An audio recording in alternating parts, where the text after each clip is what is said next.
유대 대제사장들과 바리새인들은 결국 예수님을 로마의 총독에게 끌고 갑니다. 로마 총독은 유대인들을 향해서 너희도 재판할 권세가 있는데 왜 굳이 내게 데려왔느냐 이렇게 물었는데 그들이 뭐라고 대답하느냐? 우리는 재판할 권세는 있지만 사람을 죽일 권세는 없습니다. 이렇게 대답하는 거예요. 그럼 그게 무슨 뜻이에요?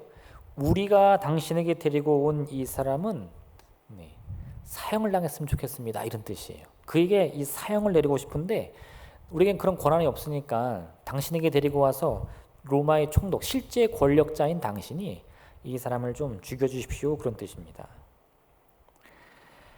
그래서 오늘 이 빌라도는요, 재판장이 되어서 하나님의 아들인 하나님의 독생자 예수 그리스도를 신문합니다.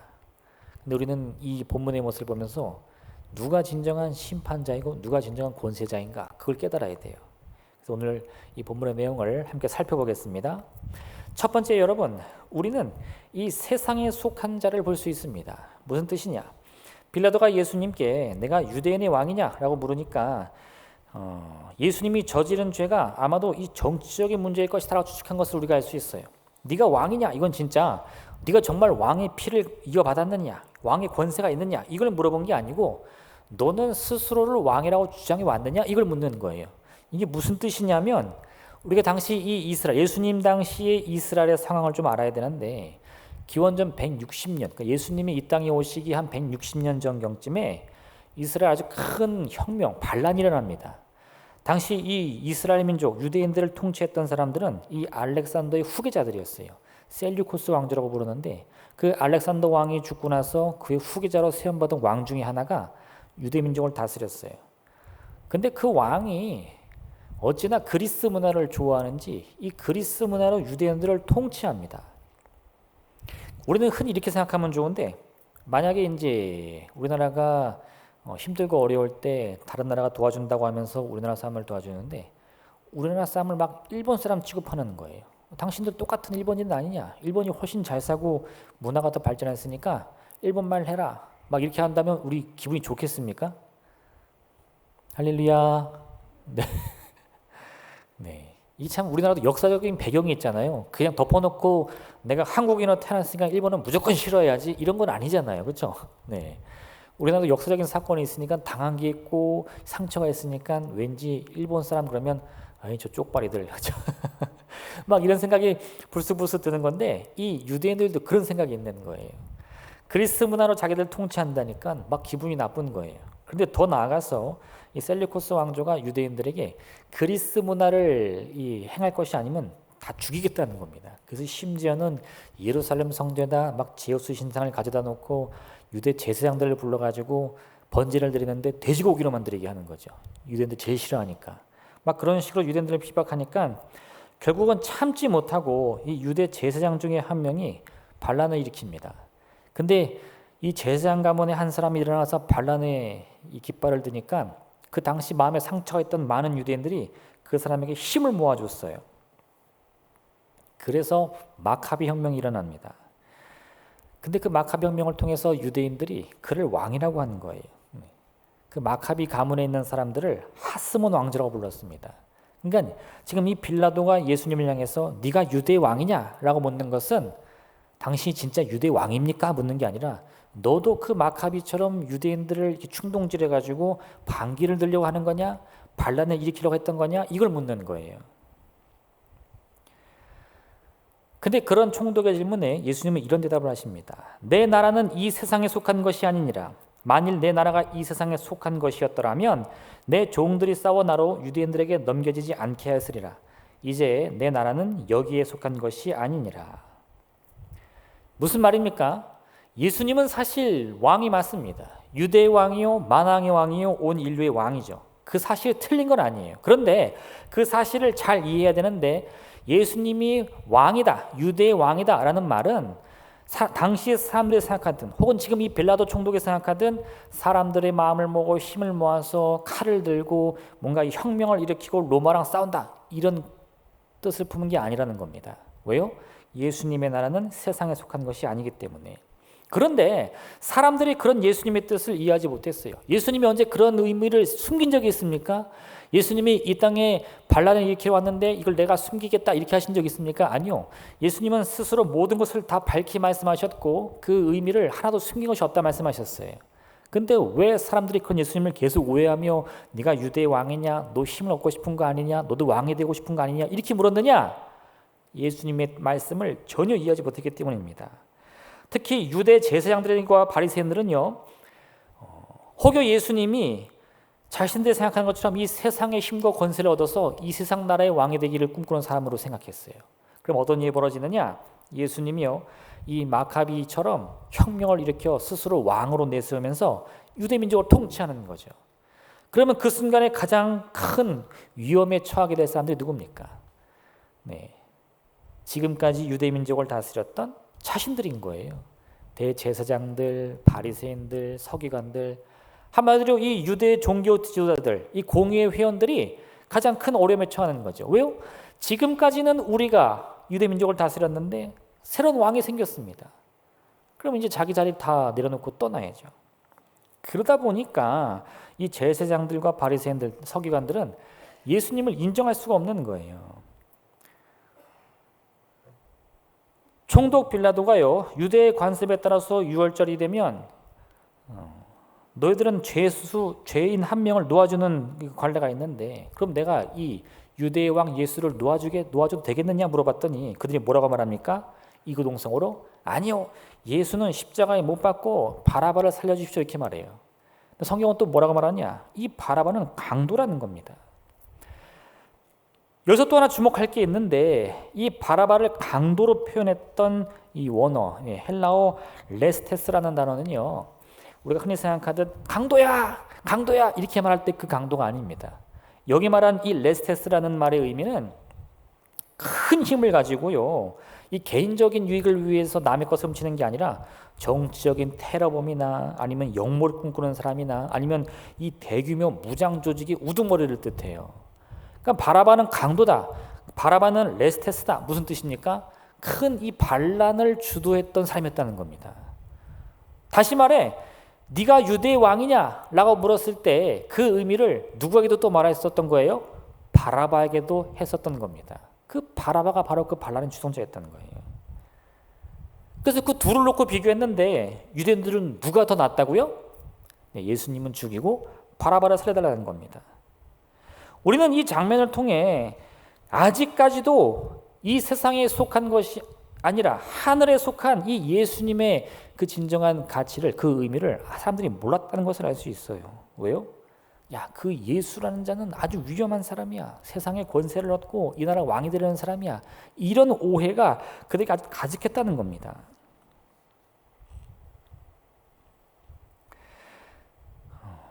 세상에 속했다는 것은요, 한마디로 표현하면 뭐 천국에 들어갈 자격이 있느냐 없느냐 이런 걸 뜻하는 것이 아니고요, 우리가 평소 살아갈 때 나의 이 시각이나 이 가치관이 어디를 향해 있느냐를 보면 알 수 있어요. 이게 무슨 뜻이냐? 마태복음 보면 예수님 이런 말씀하셨는데요, 너희를 위하여 보물을 땅에 쌓아두지 말라. 너희는 거기는 좀과 동록이 해하며 도둑이 구멍을 뚫고 도둑질하느니라. 오직 너희를 위하여 보물을 하늘에 쌓아두라. 거기는 좀이나 동록이 해하지 못하며 도둑이 구멍을 뚫지도 못하고 도둑질도 못하느니라. 이 말씀의 의미가 무엇입니까? 네. 예수님이 이 말씀 다음에 이렇게 말씀하셨는데 보물이 있는 그곳에 너희의 마음도 있다. 네. 땅을 파서 보물을 묻는 사람이요, 세상에 속한 사람들입니다. 왜요? 그 보물은 볼 수 있어요. 만질 수 있습니다. 그래서 그것을 어떻게든 남의 눈을 피해 숨겨야 돼요. 그리고 그 보물을 땅을 파서 깊이 묻어두면요, 다른 사람이 볼 수 없고 나만 그 보물의 위치를 알기 때문에 안전해요. 근데 진짜 문제는 뭐냐? 그 깊은 땅 속에 묻힌 것은 내 눈에 보이는 보물만이 아니라는 겁니다. 또 뭐가 묻혀 있죠? 예수님의 말씀에 따르면 우리 마음과 생각도 그 땅 속에 묻혀 있는 거예요. 그래서 남들을 피해서 내 귀한 보물을 땅에 묻어놓고 평생을 어디만 보면서 살아가요? 그 보물 있는 땅속만 보면서 살아가는 거예요. 누가 내 보물을 훔쳐가나, 친한 사람들, 가족들도 믿지 못하고요, 행여나 그들이 내 쌓아둔 그 보물을 훔쳐갈까 봐 이 의심의 눈초리로 늘 세상을 살아갑니다. 그러니 그 머리와 마음속에는 걱정과 근심이 사라질 틈이 없는 거예요. 진정한 마음은 어디에 있어요? 그 보물과 함께 이미 땅에 묻혀 있는 겁니다. 예수님 뭐라고 말씀하시느냐? 진정한 보물은 땅에 묻어둘 보물이 아니라 하늘에 쌓아둘 수 있는 보물이다. 뭐요? 그러면 하늘에 쌓아둔 만큼 우리의 마음도 우리의 생각도 늘 하늘을 바라볼 수 있기 때문이라는 거죠. 그럼 그 보물은 뭔가요? 최소한 내가 볼 수 있고 내가 만질 수 있는 것은 내 인생의 진짜 보물은 될 수 없습니다. 이게 세상에 속한 인생이 아니라 하늘에 속한 인생이 되는 거죠. 세상에 속해 있다는 것은요, 곧 자기 자신을 이 눈에 보이는 세상에 그대로 묶어둔다는 것을 의미합니다. 내 눈에 보이는 숫자들, 물질들, 권세들, 관계들, 그 모든 것이 내 인생의 주인이라는 것이에요. 그래서 거기에 나를 스스로 얽매여서 늘 왜 남들보다 내가 벌지 못하지? 왜 남들보다 내가 가진 것이 없지? 왜 남들보다 내가 사이가 좋지 않지? 이런 것에 근심하며 살아가는 인생, 그게 곧 세상에 얽매인 인생인 것입니다. 근데 오늘 뭐가 보이느냐? 네, 아이러니하게도 이 거짓 증인까지 써가면서 예수님의 법정에 세운 이 유대 종교지도자들의 모습을 보면 그게 그대로 보이는 거예요. 어떻게든 이 자기의 자리를 지키고요, 나의 자리를 위협하는 저 예수님을 없애기 위해서 수단 방법 가리지 않습니다. 스스로를 하나님의 백성이라고 외치면서도요, 거짓과 권모술수를 전혀 부끄러워하지 않아요.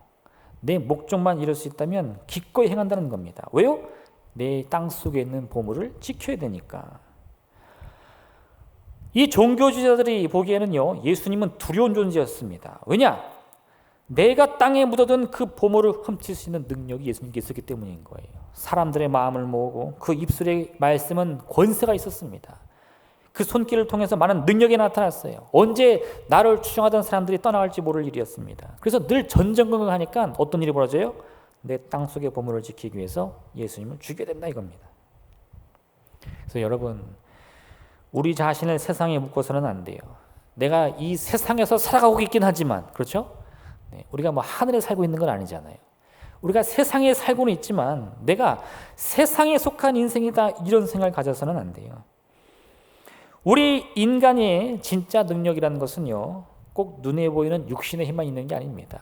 육신이 강건해야 행복하고 육신이 강건해야 힘을 내는 건 맞지만 그게 우리 인생의 전부는 아니라는 거예요. 오히려 지금 당장은 내 눈으로는 확인할 수 없지만요, 내가 있다고 믿는 거 뭐예요? 내 마음들, 내 생각들, 내 마음의 소망들이 내 인생의 더 큰 힘이며 더 큰 가치이고 진짜 보물이라는 사실을 깨달을 때야 비로소 오늘의 예수님의 말씀을 알 수 있는 거예요. 내 나라는 세상에 속한 게 아니라 어디요? 하늘에 속해 있다. 하나님은 죄로 얼룩진 우리의 인생이요, 참된 구원을 얻을 수 있도록 한 가지 조건을 요구하셨는데 그게 뭐냐? 뭔가요? 믿음입니다. 왜요? 그 믿음은 눈에 보이는 보물이 아니에요. 능력이 많아야 가질 수 있는 것도 아니고 뭐 요즘 소위 말하는 금수저로 태어나야만 얻을 수 있는 것도 아닙니다. 요즘 사람들 그거 아주 많이 민감하죠. 왜 저 사람은 태어날 때부터 저렇게 좋은 가정에 태어나서 부모 찬스 쓰고 막 이런 데 열을 내잖아요. 그 세상에 속한 사람들이 하는 일이에요. 왜요? 우리가 이 땅에 태어나고 이 가정에 태어난 건 다 이유가 있습니다. 비록 그 인생이 고달프고 슬픔과 고통과 괴로움 속에 있다 할지라도 그 안에 있는 하나님의 참뜻을 발견하면요, 내 보물은 땅에 묻어둘 보물이 아니라 하늘에 쌓아둘 보물이라는 것을 깨닫고 거기서 기쁨을 누릴 수 있기 때문이에요. 그 경지에 이르러야 구원에 이르는 유일한 조건 뭐라고요? 믿음을 얻을 수 있다 이겁니다. 할렐루야. 그게 세상이 아니라 하늘에 속한 인생을 사는 방법인 거예요.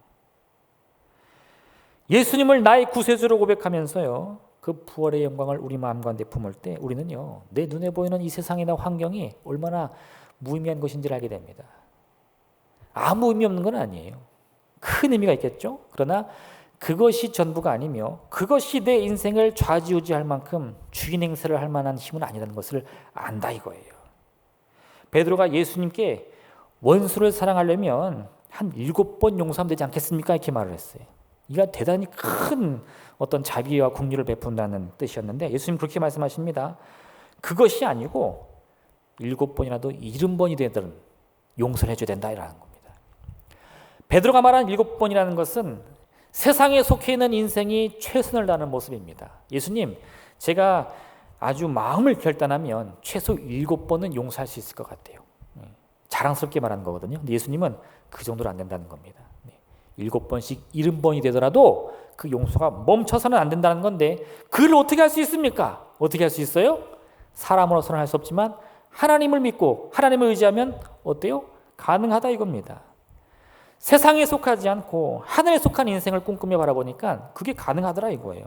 그게 바로 우리의 시선을 땅에 묻어두지 않고, 우리의 보물을, 우리의 마음을 그 땅에 묻어두지 않고 우리의 한계를 넘어서서 하늘을 바라보며 하늘과 함께 살아보는 인생을 살아가는 방법인 것을 꼭 기억하시길 부탁드립니다. 여러분, 우리의 생각을 바꾸면 돼요. 그러면 믿음이 뭔지 보입니다. 보이지 않는 그 믿음을 볼 수 있는, 기적을 체험할 수 있는 거예요. 이 귀한 은혜를 통해 하나님 나라의 백성, 하늘에 속한 인생을 사는 여러분 되시기를 주님의 이름으로 축원드립니다. 두 번째는요, 여러분, 그래서 우리가 하늘에 속한 그 삶을 살아야 되는데, 그게 어떤 삶이냐? 우리는 오늘 예수님께서 무엇 때문에 이런 멸시와 천대를 당했는지를 생각해 봐야 됩니다. 예수님이 왜 이런 고초를 당하십니까? 예수님은 하나님의 아들인데, 금수저, 그렇죠? 요즘에는 다이아몬드 수저라는 말도 쓰던데, 가치를 매길 수 없이 아주 귀한 그런 분이라는 겁니다. 그런데 그분이 이 땅에 오셔가지고 인간의 육신을 입고 그런 가운데 우리와 함께 하시면서 영광을 얻는 게 아니라 하나님의 아들께서 우리가 오셨습니다라는 것이 아니라 사람들의 멸시를 받고 비난을 받고 결국은 목숨을 잃게 되는 거예요. 왜 그렇습니까?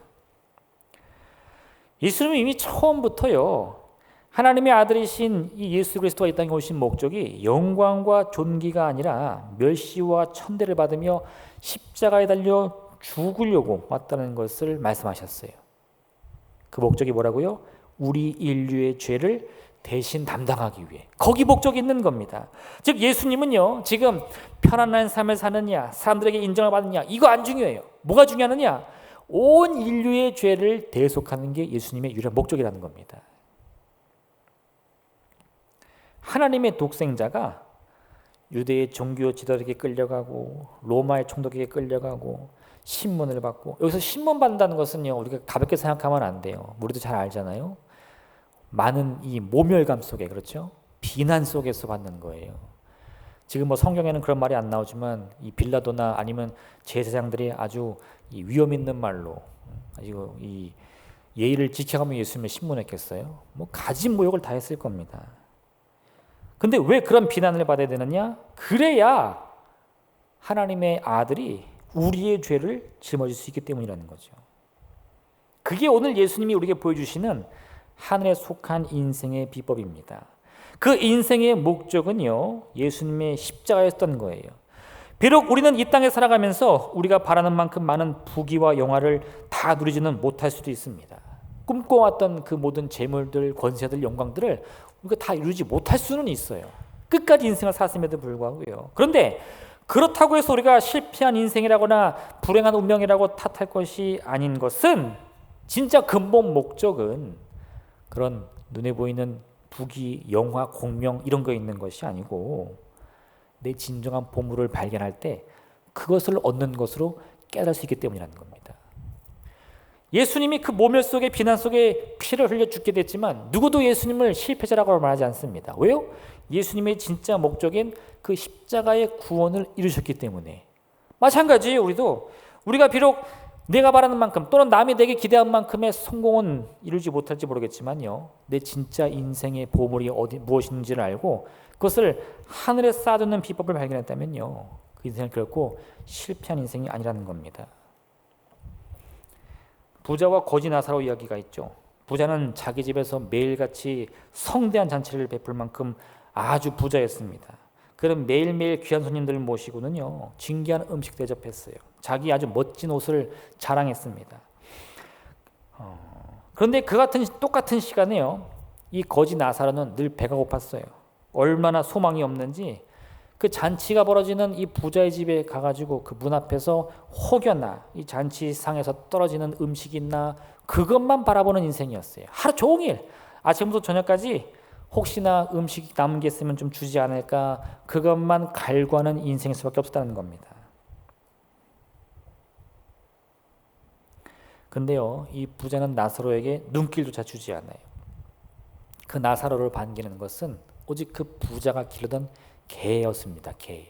이 성경에는 그 개가 나사로의 헌대를 핥더라 이렇게 말하고 있는데, 예전에는 그게 이 개가 나사로를 멸시한다고 생각했어요, 사람들이. 근데 연구를 하다 보니까요, 당시 이 고대 시대에 의술이 발달하지 않았을 때 이 개의 침으로 상처를 치료하는 방법이 있었다는 것을 발견했어요. 그러니까 개로 하여금 상처를 핥게 하는 것은 그 모멸이나 멸시를 나타내는 게 아니라 그 개의 침을 통해서, 그 효과를 통해서 상처를 낫게 하는 거예요. 그러니까 개가 나사로의 헌대를 핥아줬다는 것은 지금 그 주인인 부자는 나사로를 아예 상종도 해주지 않아요. 매일같이 자기 집 앞에서 구걸하는데 눈길조차 주지 않습니다.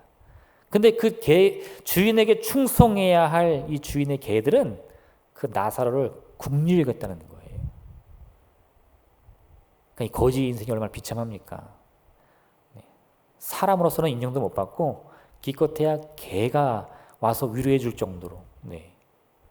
그게 이 나사로의 인생이었어요. 그런데 그 둘이 함께 이 생을 마감했을 때는 어떤 일이 벌어집니까? 이 나사로는 천국에서 아버지 아브라함의 품에 안기게 되고요, 그 부자는 지옥에 떨어지게 됩니다. 부자가 천국에 있는 아브라함을 바라보면서 왜 내가 지옥에 떨어졌습니까? 그렇게 물었어요. 근데 아브라함이 뭐라고 대답했죠? 아브라함이 이르되 너는 살아있을 때에 좋은 것을 받았고 나사로는 고난을 받았으니 이것을 기억하라. 이제 그는 여기서 위로를 받고 너는 괴로움을 받느니라. 무슨 말입니까? 세상의 법칙 그대로예요. 이 부자가 살아온 그대로입니다. 나사로가 왜 가난해야 되죠? 왜 굶어야 되죠? 네가 한 게 없잖아. 네가 노력한 게 없잖아. 네가 한 대로 받는 거야. 그러니 나는 열심히 살았으니까 이거 다 내가 먹을 수 있어. 다 내 것이야. 그렇게 살았습니다. 죽었더니 어떻게 돼요? 똑같이 받는 거예요. 너는 살아서는 풍족하게 살았잖아. 그러니까 여기서는 괴로움을 받는 게 맞지 않겠니? 이건 하나님의 법칙이 아니라 부자 스스로가 세운 자기 인생의 법칙입니다. 그걸 기억하셔야 돼요. 이 아브라함의 대답은 아주 단순하고 명쾌한 것입니다. 부자가 사는 날 동안 자기 마음에 품었던 그 기준과 법칙이 그대로 그의 죽은 이후의 운명에도 적용이 되는 거예요. 반면 이 거지 나사로는요, 아무것도 기댈 것이 없고 소망이 없고 괴로움만 가득했지만 그 슬픔 가운데 하나님이 그를 긍휼히 여기시고 불쌍히 해주셔서 그를 아브라함 품에 안아주시는 겁니다. 나사로가 믿음이 좋았습니까? 하나님을 고백했습니까? 아니요. 그는 할 수 있는 게 아무것도 없었어요. 그런데 그런 비참한 인생을 하나님의 긍휼과 은혜를 베풀어 주신다는 겁니다. 이 차이를 아시겠어요? 세상에 속한 시각으로 바라볼 때 내가 참으로 자신 있는 모든 부귀와 명예와 공명을 다 안고 있다고 해서 스스로 뭔가 다 할 수 있다는 생각을 갖고 있을 때 하나님 그 기준을 우리에게 그대로 적용시켜 주는데 어떻게 돼요? 그런 우리의 기준으로는 내 운명을 건질 수 없다는 겁니다. 결국 우리가 떨어지는 곳은 어디냐? 그건 지옥이에요. 제가 뭘 잘못했습니까? 뭘 잘못했어요? 내 생각을 바꾸지 못했던 거예요. 스스로의 삶을 스스로 책임지려고 하니 감당이 안 돼. 결국은 그 지옥을 벗어날 수 없는 겁니다. 여러분, 이 부자의 이 시각을 하나로 요약하면 이렇게 생각할 수 있는데, 이 부자는요 사실 내일을 바라보지 않는 사람이에요. 이게 무슨 뜻이냐? 내일을 바라보며 내일을 소망하는 마음이 그 부자의 마음이 있었다면요, 그는 자기 인생을 그렇게 매일같이 그 부귀와 명예를 자랑하면서 낭비하지 않았을 겁니다. 왜요? 내일의 시간이라는 것은 오늘의 결실, 오늘의 이 노력과 결실을 통해 맺어지는 하나의 결과이기 때문에 오늘 내가 아무리 부자여도, 오늘 내가 아무리 권세자여도요, 최선을 다하지 않으면 내일을 보장받을 수 없어요. 그게 진정한 우리 인생이고, 그걸 깨달은 사람이 세상에 속한 인생이 아니라 하늘에 속한 인생을 꿈꾸는 사람입니다. 근데 부자는 어떻게 생각했어요? 내 인생 내가 다 책임진다는 거예요. 죄를 범하고 악을 행해도요, 아는 사람 많아, 나 권세 많아, 누가 나를 건드려. 내일을 스스로의 힘으로 책임지려고 하니 결국 진짜 그게 떨어진 내일의 운명이 뭐냐? 그건 지옥이라는 겁니다. 여러분, 예수님이 내일을 바라보지 않고 지금만 바라본다면요, 오늘 예수님의 말씀처럼 예수님이 어떻게 하셨어야 돼요? 그 종들을 불러서 유대의 제사장들과 싸우고 로마의 군대와 싸워서 예수님의 권세를 보여줘야 돼요. 근데 예수님은 그렇게 말씀하지 않습니다. 나는 세상에 속하지 않았다.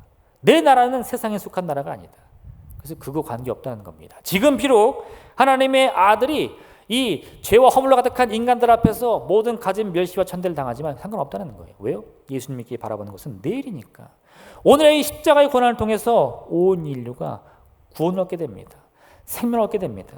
예수님이 그 같은 내일을 바라볼 때 이 세상의 모든 일은 괜찮다는 거예요. 아브라함은 하나님의 약속을 바라보면서 고향과 친척과 아버지의 집을 기꺼이 떠났습니다. 요셉은 하나님이 주신 그 꿈의 성취를 바라보면서 오늘 이 애굽의 노예로 살면서 혹은 이 누명을 씌운 죄수로 살면서도 자기의 정직과 성실을 포기하지 않았어요. 모세는 하나님이 약속해 주신 그 가나안 땅을 바라보면서요, 광야 40년의 생활 동안 하나님의 뜻을 벗어나지 않고요 지켜나갑니다. 여러분, 성경의 모든 위대한 인물들의 공통점 찾아보면요, 뭐냐? 한마디로 바라보면 오늘이 아니라 내일을 바라보는 삶을 살았습니다.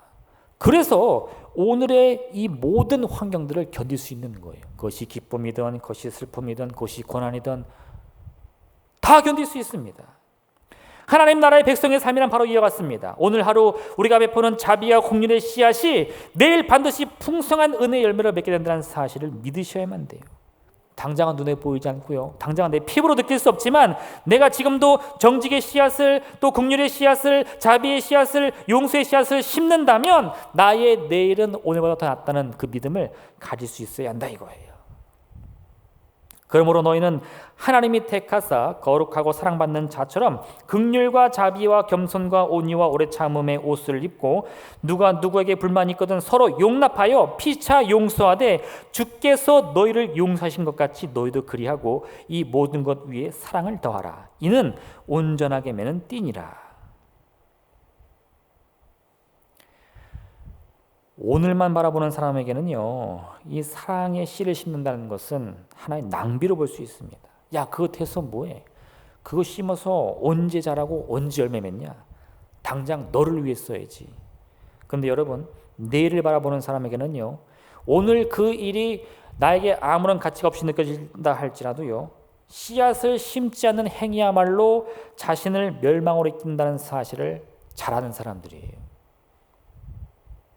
오늘 내가 땀 흘려 씨앗을 심으면 뭐합니까? 오늘의 그 고난을 누가 나에게 보상해 주나요? 이건 오늘만 보는 사람들이에요. 그런데 내일을 바라보는 사람들은 오늘 땀을 흘리고 고난을 받아야 내일 열매를 따먹지, 그걸 알 수 있다는 거죠. 여러분, 오늘보다 더 나은 내일을 꿈꾸신다면요, 우리가 해야 할 것은 다른 것이 아닙니다. 사랑과 긍휼과 자비의 씨앗을 누구보다 열심히 심으셔야 돼요. 그 사랑의 씨앗을 심으면 사랑의 열매를 얻게 될 것이요, 원망의 씨앗을 심으면 원망의 열매 맺는 사실을 결코 잊어서는 안 된다는 겁니다. 오늘 예수님께서는 십자가의 그 사랑의 씨앗을 심음으로 우리에게 구원의 열매를 허락해 주시는 거예요. 어떻게 해요? 내 나라는 이 땅에 속한 것이 아니라 하늘에 속해 있음을 알고 있기 때문에 우리가 그 점을 본받아야 됩니다. 그래서 마지막 세 번째, 여러분, 우리가 이 하늘에 속한 삶을 어떻게 실천할 수 있느냐? 마태복음 6장 33절은 그런즉 너희는 먼저 그의 나라와 그의 의를 구하라. 그리하면 이 모든 것을 너희에게 더하시리라 말씀합니다. 우리가 이 세상에 살아가면서도요, 세상에 속한 것이 아니라 하늘에 속한 삶을 살면서 체험을 받는 방법이 있는데 그게 뭐냐? 먼저 그의 나라와 그의 의를 구하는 거예요. 이거 제가 몇 번 강조했는데 여러분, 이 말씀을 절대 오해해서는 안 됩니다. 하나님은 먼저 그의 나라와 의를 구하라고 했지 오직 그의 나라와 그의 의를 구하라고 하지 않았어요. 네. 그러니까 이게 우리나라 사람이 약간 열정이 있는데 그 열정이 지나칠 때가 있어요. 먼저 그의 나라와 의를 구하라고 했더니 맞아, 하나님의 나라와 의만 구해야지 이 세상의 나라와 이 세상의 의는 다 때려쳐 뭐 이렇게 하는데 그건 아니에요. 네. 순서를 매겨야지 하나는 붙잡고 하나는 포기하면 절대 안 됩니다. 할렐루야, 할렐루야. 네. 그 제가 신학교 다닐 때 제 동기나 선후배들 중에 이 목회자 자녀들이 그렇게 많았어요. 그럴 수밖에 없잖아요. 신학에 왔으니까. 근데 사실 목회자 자녀라서 제가 되게 부러워했거든요. 야, 넌 좋겠다. 엄마 아빠가 목사라서. 저희 부모님은 안 믿으셨거든요. 그 제가 신학교 간다니까 아주 결사반대하셨어요. 머리에 하얀 띠 탁 질끈 매고 네가 죽든지 내가 죽든지 한번 해보자. 네. 굉장히 힘들었거든요. 근데 그 애들 보니까 막 학교 시험 보러 오면 막 엄마 아빠 와서 같이 기도해주고 막 그러니까 부러웠어요. 그래서 야, 부럽다 그랬는데 걔들이 그러더라고요. 야, 말도 하지 마, 말도 하지 마. 왜? 어찌나 그 엄마 아빠 열정이 대단한지 자식이 보이질 않는 거예요. 엄마가 해준 밥을 언제 먹었는지 기억이 안 난다는 거예요. 맨날 기도하시니까. 할렐루야, 할렐루야. 네. 그래서 그 상처를 극복했으니까 그 자리에 있지 자기 인생 끝장날 뻔했다는 겁니다. 그러니까 나는 목회자 자녀라 아주 평안하게 자라가지고 편안한 마음으로 이 하나님의 이 뜻을 이루는 줄 알았더니 그게 아니에요. 그들도 이 죽을 고비를 몇 번 넘겨가면서 그 자리에 왔더라고요. 너랑 나랑 다를 게 없구나. 여러분, 그래서 극단을 가시면 안 돼요. 하나님은 먼저 그의 나라와 의를 구하라고 말씀하셨습니다. 그게 뭡니까? 네. 하나님의 나라와 의를 구한다는 것은 다른 게 아니에요, 여러분. 우리가 요즘에 이 뉴스를 보면요, 기분이 어떠세요? 네. 저는 요즘 뉴스를 아예 안 봐요. 왜냐? 기분이 너무 나빠서. 하나님의 뜻이라는 것은 언제나 우리에게 긍정적이고 소망이 넘치는 뜻입니다. 하나님이 언제 우리에게 절망을 말씀하신 적이 있습니까? 우리를 멸망으로 이끄신 적이 있어요? 아니요. 근데 요즘에 이 테이블만 틀면 맨날 이런 얘기예요. 뭐 안 좋다, 병 걸린다, 죽는다, 망한다 이런 얘기밖에 안 들려요. 매일 그런 소리 들으니까요. 진짜 나 망하나? 나 진짜 안 되나? 사람들이요. 그 마음과 생각 속에 늘 부정적인 생각, 실패감들, 패배감들 늘 그걸로 품고 다닙니다. 하나님의 나라와 의를 먼저 구한다는 것은요. 내 안에 있는 그런 모든 부정적인 것들을 몰아낸다는 거예요. 너무 어렵게 생각하지 마세요. 하나님의 의를 구하라 그랬더니 그 대단한 의를 제가 어떻게 구합니까? 별로 대단한 거 아니에요. 여러분의 마음속에 있는 모든 절망과 싸우시면 됩니다. 실패감과 싸우시면 돼요. 하나님의 뜻이지 아닌 것들을 내 안에서 다 떨쳐내면 되는 거예요. 제가 아직도 기억하는 게 있는데요. 1997년은 저에게는 아주 큰 의미가 있는 해입니다. 왜냐? 제가 97학번이거든요. 네. 고등학교를 졸업하고 대학에 들어갔는데 사실 그건 아무것도 아니더라고. 왜요? 97년이 끝나가는 그 해 말에 우리나라가 IMF를 맞이했어요. 제가 아직도 기억하는데요. 뉴스만 틀면 웬일인지 좋은 뉴스만 나옵니다. 우리나라가 뭐 건국 이래 가장 경제 발전이 잘 됐습니다. 뭐 우리나라 기업들이 돈을 엄청 벌고 있습니다. 수출이 잘 됐습니다. 이런 뉴스 계속 나와요. 그 정말 저는 뭔가 될 줄 알았어요. 야, 우리나라가 뭔가 진짜 되겠구나. 근데 웬걸요? 왜 그런 얘기를 했죠? 우리나라가 사실은 망해가고 있기 때문에. 그 뉴스 나오고 며칠 지나지 않아가지고요. 우리나라가 부도가 났어요. 기업들이 무너지고 사람들이 절망에 빠져버렸습니다. 세상과 지식과 지혜는요. 우리에게 절대 소망을 줄 수 없습니다. 그냥 사탕발림일 뿐이에요. 들을 때 좋을지는 모르겠지만 진정한 생명의 능력은 없습니다. 제가 그때 깨달았어요. 당시 경제 전문가들이 우리나라 상황을 몰랐을까요? 당시 정치인들이 우리나라가 그렇게 힘들고 어렵다는 것을 몰랐을까요? 아니요, 다 알았을 겁니다. 근데 사탕발림 해준 거예요. 왜요? 자기들의 유익을 지키기 위해. 누구랑 닮지 않았습니까? 오늘 어떻게 해서든 예수님을 죽이려고 하는 이 종교 제자들과 이 당시 힘 있는 사람들, 제가 보니까 모습이 전혀 다르지가 않아요. 왜 그런가요? 세상에 속했기 때문입니다. 세상의 보물을 땅에 묻어뒀기 때문이에요. 그래서 그걸 잃을까 전전긍긍하며 나라야 망하든 만든 백성들이야 굶어 죽든 말든 상관없이 거짓을 쌓는 거예요. 여러분, 우리는 그런 뜻을 따라서는 안 됩니다. 하나님의 나라와 의를 먼저 구해야 되는데 그건 뭐냐? 예수님의 십자가의 의미를 온전히 깨달아야 돼요. 사람들에게 거짓 고발을 당하고 멸시를 당하면서도 자신의 의를 내세우는 것이 아니라 하나님의 의를 구하여 그 고통을 참아냅니다. 견뎌내며 온전한 뜻, 하나님께서 본래 이루고자 원하시는 온 인류의 구원을 끝까지 책임지시는 거예요. 사람들이 조롱하며 비난할 때요, 예수님의 제자들은 씩씩거리면서 칼을 빼들었어요. 근데 예수님 뭐라고 말씀하십니까? 칼을 빼든 자는 칼로 망한다는 겁니다. 그 하나님의 방법 아니라는 거예요. 그럼 우리가 먼저 하나님의 나라와 의를 구하는 것은 무엇입니까? 네. 이 앞서 제가 말씀드린 부자와 거지 나사로 이야기에서 우리가 알 수 있듯이요, 우리가 누리는 삶의 모든 것들이 하나님의 섭리 속에 이루어진다는 사실을 고백하는 거예요. 어떻게 해요? 내가 남들보다 더 풍족한 것이 있다면요, 그건 자랑거리가 아닙니다. 내가 돈이 많아서 매일같이 잔치하면서 자랑하는 것이 하나님 뜻이 아니고요. 왜 내가 이런 풍부한 물질을 갖고 있는지 그 의미를 찾으셔야 돼요. 내가 남들보다 똑똑하다면요, 왜 나는 남들보다 머리가 잘 들어가고 공부를 잘하는지 그 이유를 찾으셔야 돼요. 할렐루야. 그게 먼저 하나님의 나라와 의를 구하는 방법입니다. 세상에 속한 사람들은요, 자랑하기 바빠요. 내가 얼마나 똑똑한지, 얼마나 돈이 많은지 자랑하기 바쁜데, 하늘나라에 속한 사람들은요, 그 안에서 하나님의 뜻을 발견하기 위해 노력합니다. 그래서요, 물질이 많은 사람들은 그 물질을 함께 나눕니다. 지혜가 많은 사람들은요, 그 지혜를 함께 나눕니다. 사랑이 많은 사람들은 함께 사랑을 나누면서요, 가는 곳곳마다 마음을 위로하고 부족한 자들의 삶을 체험하면서 기적을 일으키는 거예요. 절망에 빠진 사람들, 슬픔에 빠진 사람들이 하나님을 믿는 나 때문에 바뀌는 겁니다. 위로함을 받고 고침을 받고 소망을 얻는 거예요. 그 놀라운 기적이 어떻게 일어났느냐? 하나님이 나를 택하셨기 때문이다 이거예요. 이게 뭐예요? 먼저 그의 나라와 의를 구한다는 겁니다. 여러분, 하나님께서는요, 왜 우리를 먼저 부르셨을까요? 왜 우리를 먼저 이 자리에 불러 모으시고 우리에게 먼저 은혜 주실까요? 다 이유가 있다는 겁니다. 그걸 발견하기 위해 발버둥치며 노력하는 인생이야말로 하나님의 나라와 의를 구하면서 세상에 속한 인생이 아니요 하늘에 속한 인생을 꿈꾸며 살아가는 것인 것을 꼭 기억하시길 부탁드립니다. 여러분, 우리가 그런 삶을 살면요, 놀라운 기적이 일어나요. 나의 것을 함께 나눌 때 여러분, 우리의 모든 그 풍요로움으로 세상에 많은 굶주리는 사람들 체험받을 수 있습니다. 어떻게 모든 사람들이 다 부자가 될 수 있습니까? 어떻게 세상 모든 사람들이 다 똑똑할 수 있겠어요? 그럴 수 없어요. 어떤 이들은 가난하고 어떤 이들은 공부를 너무 못해요. 왜 그럴까요? 내가 있기 때문인 거예요. 내가 그들을 도와줄 수 있기 때문에. 우리 스스로가 남들보다 뭔가 더 많은 재능이나 혹은 더 많은 능력이 있다는 것을 느끼신다면 하나님이 왜 그런 은혜와 축복을 주셨는지 그 이유를 찾으시길 부탁드립니다. 그 안에 담긴 하나님의 섭리를 발견하시면서요, 먼저 그의 나라와 의를 구하여 반드시 하나님의 나라에 속한 삶을 사는 되시기를 주님으로 축원드립니다. 이 놀라운 선택이 우리의 삶을 바꾸는 거예요. 우리의 생각을 바꾸고 우리의 소망을 바꾸는 거예요. 그래서 우리의 운명을 바꾸는 기적의 능력이 되는 겁니다. 할렐루야.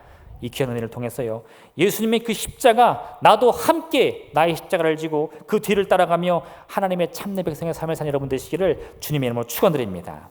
이 시간 함께 기도하겠습니다. 오늘 이 말씀을 기억하시면서 또 여러분의 각자의 기도 제목을 놓고요, 하나님 참으로 우리와 함께 하여 주시옵소서. 우리가 세상에 살면서도 세상에 속한 인생이 아니요 하늘에 속한 참된 인생을 살며 주님의 나라와 의를 먼저 구함으로 하나님께서 채우시는 그 놀라운 기적을 반드시 체험하게 하여 주시옵소서. 주님의 이름 새 이름으로 간절히 기도하겠습니다. 주여, 주여, 주여.